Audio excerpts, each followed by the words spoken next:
In FTIR, the probe used for the experiment is IR radiation. IR radiation is useful for exciting vibrational modes in different compounds. Because each compound has their own set of characteristic wavelengths in which they absorb IR most strongly, the spectrum can be used for characterizing a wide range of materials.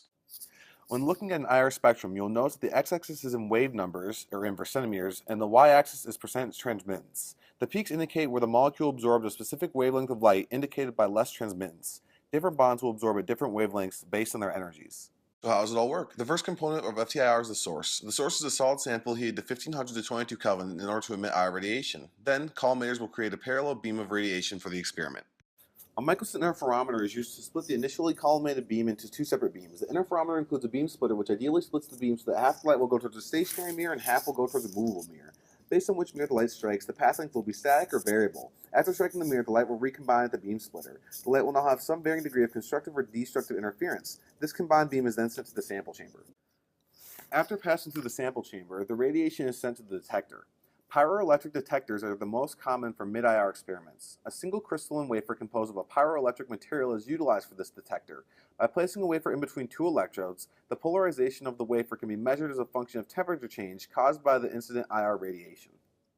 Finally, the information from the detector is passed along to a computer. The computer performs a Fourier transform in the data. A simple way of thinking about a Fourier transform is like compressing a line of musical notes into one pulse that are played all at once. The Fourier transform reports on how many of each note was played and the intensity at each frequency. This gives the commonly seen FTIR spectra.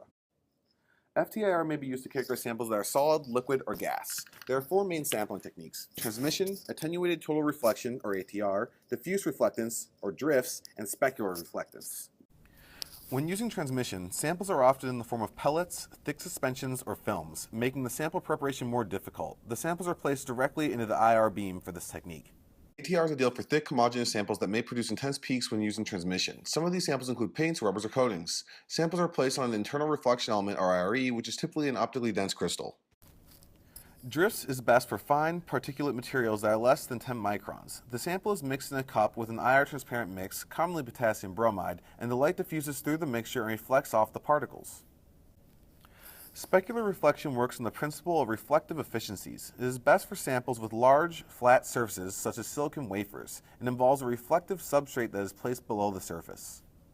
For the reflection techniques, the interaction volume varies by sample. The penetration depth is dependent on the radiation wavelength and the refractive indices of the sample and the IREs. A typical penetration depth is 0.5 to 2 microns. Different IREs are chosen depending on the sample, and this affects the critical reflection angle. FTIR is most commonly used to identify unknown compounds in the solid, liquid, or gas phase, typically organics and less commonly inorganics.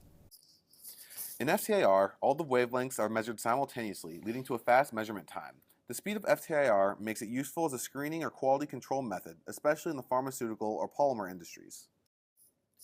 FTIR is also commonly used in forensics to identify seized drugs as well as evidence like paint, fibers, and textiles left at hit-and-run or crime scenes. The main limitation for FTIR is that it's not useful for analyzing inorganics. This is because inorganics have ionic rather than covalent bonding, so the vibrational spectra in the typical IR regions don't exist. Inorganics commonly have heavy atoms which shift the vibration into the far infrared region, which is difficult to detect. Therefore, Raman spectroscopy is used instead. Another limitation to FTIR is that some samples can absorb gases in the atmosphere during measuring, and this can severely affect the results. Therefore, it is necessary to purge the sample chamber of carbon dioxide and water vapor and backfill it with an IR transparent gas such as nitrogen. That's all. Hope you enjoyed it. Thanks for watching.